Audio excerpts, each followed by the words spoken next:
Please join me in the Pledge of Allegiance. I pledge allegiance to the flag of the United States of America and to the republic for which it stands, one nation, under God, indivisible, with liberty and justice for all. I can't do it on those ones. It didn't happen on those. That's next time. I don't want to do that. I get to forget it. I get confused. Elderly. I don't have a pen. Left this in here too. You have a pen? I had a coat. That's a blue one. Okay, I just signed minutes. Just everything about this is a law for me. Good evening and welcome to the Board of Trustees meeting for the School Tennis Speedway for December 11th, 2018. We are working from a 10-item agenda now. I would say that it's 11-item agenda change. Adjusting one. yes, a 10-item agenda. I'm asking that the board remove item number 6 from the agenda. I think you can do that by consensus. We consent. Thank you. The first item on the agenda is to approve the minutes of the regular meeting on November 13th, 2018. Mr. President, I'll move that we approve the minutes from November the 13th, 2018. I'll second. Thank you. It's been moved and seconded. Any discussion? All those in favor? Opposed? Motion passed.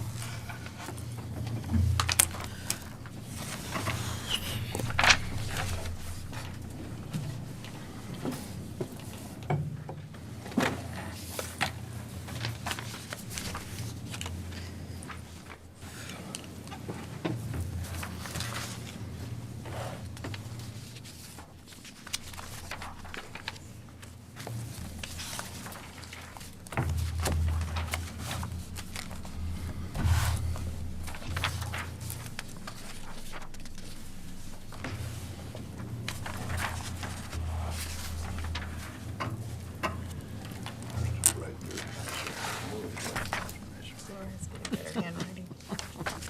Where are you working on yours? Penmanship of 2 of our members. One.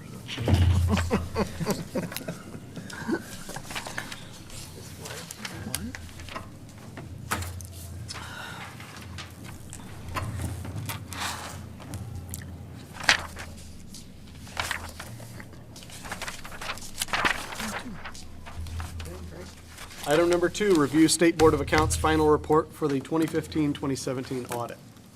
Yes, administratively, we're very pleased with the audit results from the State Board of Accounts. They conducted the audit in late September and October of this year. It was for a period, actually. They conducted this audit in October 2018 for a period of July 1, 2015 through June 30th, 2017. So it was essentially 15 months after the audit period closed. There were 6, it's important I say this, findings, recommendations, and practice. There were no material findings, no money is lost or missing, no money has been misappropriated and spent incorrectly. In fact, the president was at the exit audit. They said it was a very pleasant, well-defined, transparent audit. 3 of the findings are practices that have to do for the findings with cafeteria procedures. 3 of them were held over from the 2013 to 15 period, which that audit didn't happen until September of 2017. So we couldn't fix them in 15 to 17 because we didn't find out about them until afterwards. In short, they're all matters of practice. As you know, in preparation for this, we did a great deal of work this time of the year last year on internal controls, and I think it shows. So I'm pleased to tell you that there are 6 practices, things as simple as 3 people reviewing a free and reduced lunch application instead of 2. Having funds that are deposited in the school cafeteria account transferred to the district for 30 days and then retransferred back. Reducing the cash balance. We had too high of a balance in the cafeteria fund. We rectified that. We bought a new truck and a dishwasher. So we've spent the money that we're told to spend. 3, let me just check because I want to make sure I note them all publicly. There was a form called the CFA form that started in 2013 that we didn't know about and didn't fill out. It was a federal reporting form. All our information was accurate upon review. We just didn't publicize it. So we didn't publicize it again in 15 through 17, but we've shown that we are doing that now. Cash management, CFA, federal awards. The other one's 5,000 from one vendor. Yes, that final one. That was a very unusual one also that has been a change in interpretation. We're very used to in the cafeteria fund, if you're going to spend $5,000 or more on a single item, you've got to, first off, put that in for approval from the state, get approval back, then solicit quotes from multiple vendors. What we didn't know is that if you spend $5,000 with one vendor over the course of a year on, say, 3 small purchases, you have to do that once you reach the $5,000 threshold. That's a new interpretation. They told us everybody was getting some. Yep. So now we know that we watch who we bought things from. The net result is that all of these are definitely, we look at the State Board of Accounts as teachers of accounting, and they have given us good things to do, and we're working to comply.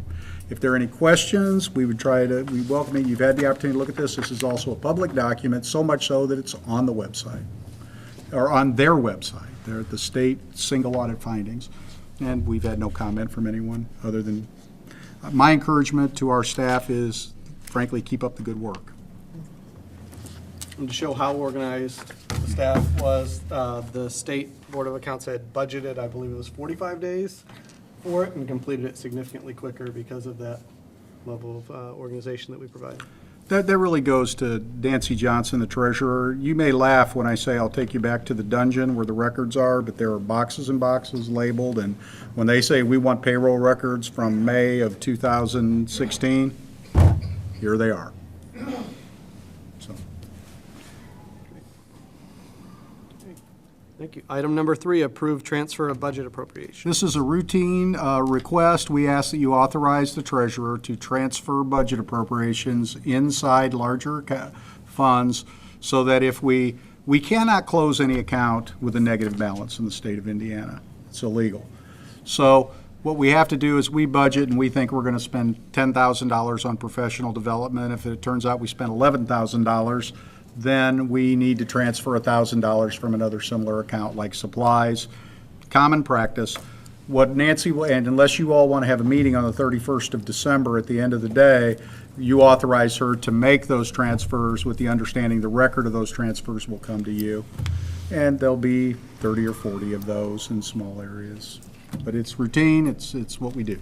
Thank you. Laura? I move that we approve the transfer of budget appropriations. Thank you, Laura. I'll second. Thank you, Tom. It's been moved and seconded. Any discussion? All those in favor? Opposed? Motion passes 5-0. Item number 4, present suicide awareness and prevention policy. And if you remember, we presented at least a starting point of this last month. Mr. Gay and I worked, you have actually 3 pages, our final copy of our work, and then behind that a red line version to show what we changed. And it doesn't show what we took out, but it does show the language that we added in. And finally, the original. At this time, it'd be my recommendation that you adopt the policy as presented.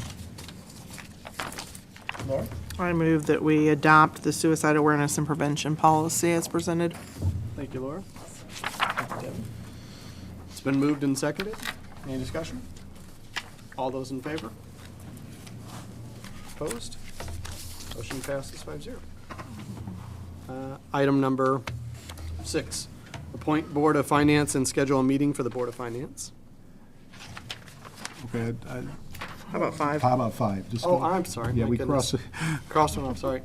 Discuss facility needs in regards to the development of the 2020 capital projects plan. And it really is time that we have to start thinking about what things. Now, in the retreat earlier today, we had some pretty good planning about how we need to dedicate dollars in that plan to making sure that we have replacement of key technology. And so developing that plan, because I do still believe, I think that's our highest priority, is knowing where that is then drives, does the board, I've presented over the course of the last 4 or 5 months, and you've had plenty of time to think about this, 2 things that I think are worthy of significant consideration. One is the addition of 2 classrooms and restrooms to Newby Elementary School. That would be the larger of the projects, and that would require bonding. Second, which I believe would be smaller, would be the air conditioning of the main gymnasium.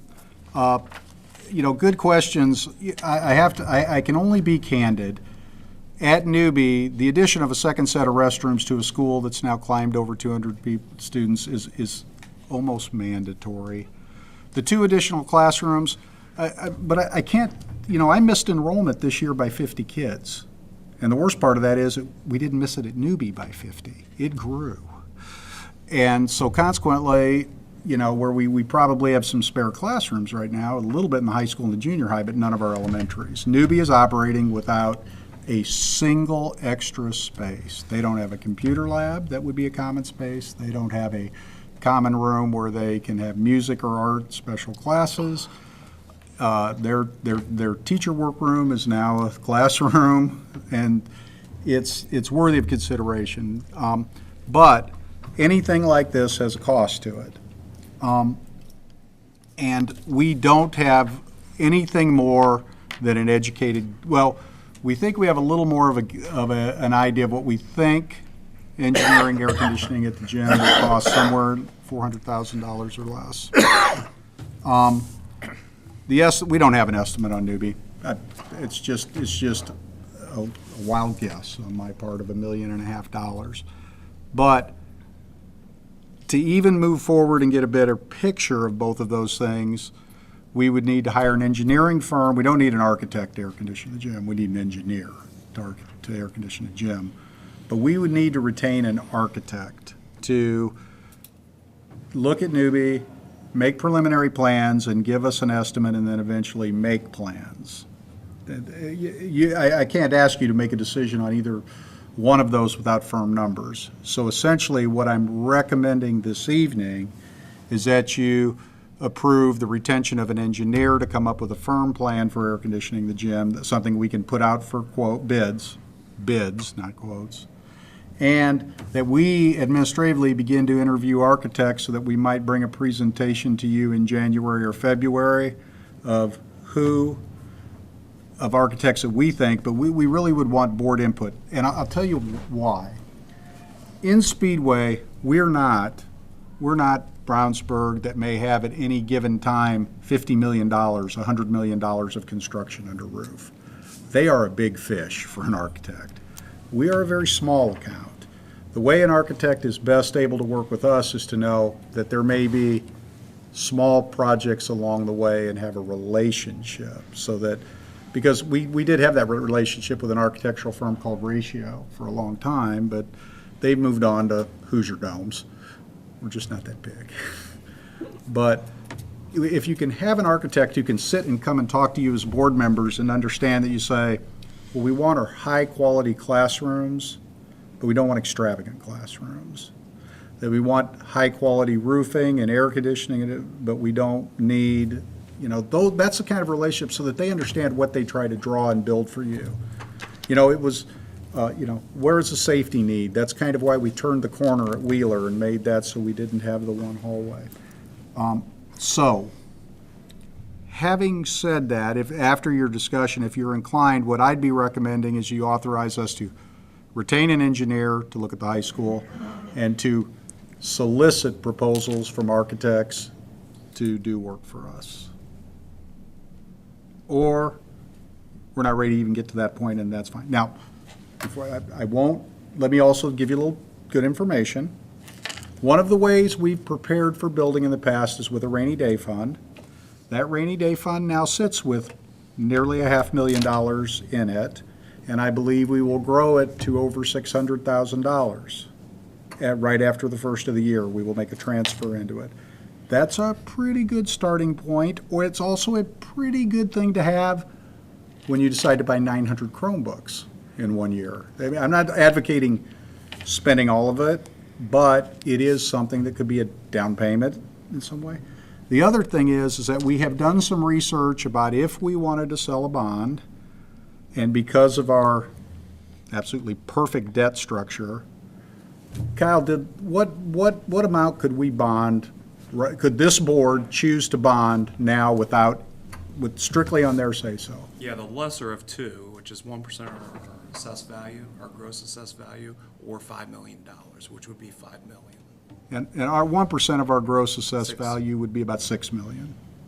So, That's- as a board, you could make a decision to sell bonds for anything up to $5 million to do this without, I'm not advocating that by any means, but you could sell bonds to do both of those projects, pay it off in any, you could easily pay it off in 4 years, you could pay it off in 2 years with not much of a hit on the tax rate, less than a dime over 4 years, less than 20 cents over 2 years. And if you wanted to extend it 6 years, you could bring that down into, I mean, that's not as good as it was when we did Wheeler. I mean, no one's ever going to get 0.8% interest on a bond again, but we were at the right time. So it is affordable with a very small impact on the tax structure of the community. So now I've said all of that, Mr. President, discussion, questions, comments? What's the board's pleasure? So what I'm recommending is that you authorize us to retain an engineer and begin to interview architects. I'll move that we retain an engineer to work on the gymnasium facility and through our, You authorize us to get. authorized to interview architects. I'll second. Well, thank you. It's been moved and seconded. Any discussion? All those in favor? Opposed? We'll shoot for, I'm going to think February is when we might be able to bring a couple architectural firms in to talk to you, only because the Christmas season is not we'd rather have them know what they're talking about. Right. And now we're really on number 6. Appoint a Board of Finance and schedule a meeting for the Board of Finance. Each year, your obligation, and you, as a matter of fact, you got an email today from Lisa Tanzel telling you your obligations as a board. And so your obligations as a board, when we come to January, is you must have a meeting of your Board of Finance. In the past, this board has always reconstituted itself as a Board of Finance with the same officers as they have right now. We would meet at 7:15 on, is it January 9th? The next meeting might be the 8th. 8th, on the 8th. We'd give you a financial report, which I am going to tell you now is looking very positive. It's going to be a good financial report. And on the status of the district's balances. And we'll also take in that, usually it doesn't take, that meeting hasn't taken 15 minutes, but I want to take show a little more detail of how we're changing from the general fund to the education fund and the operations fund. It's a good opportunity to kind of outline that. So I'm recommending you name yourself a Board of Finance with your existing officers and set a meeting for 7:15 on January 8th. I move that we appoint a Board of Finance with our same officers and that we schedule the meeting of the Board of Finance on January 8th at 7:15. Thank you. And I'll second that. Thank you, Bill. It's been moved and seconded. Any discussion? All those in favor? Opposed? Motion passes 5-0. Item number 7, acknowledgement of grants received. I'd recommend, Mr. President, that you accept $278,415.59 in grants and reimbursements. Thank you. Item number 8, approve the personnel report. Mr. Disney, what are we doing in personnel? Personnel report this month, we have the resignation of Terry Hartsock, who Oh, that's so sad. has been with us for a very long time, as my secretary for 15 years, and she is resigning on June 30th at the end of this year. Also, the employment of Louis Grimes as field supervisor. Deanne Martin, we'd like to extend a temporary contract to her until December 19th. We're extending the temporary contract that she had. And for Justin Clampett to be hired as a maintenance assistant. And just quick, Lou Grimes replaces Joseph Ross, who retired, and as he moves up, J.D. Clampett goes from being a teacher assistant to being maintenance.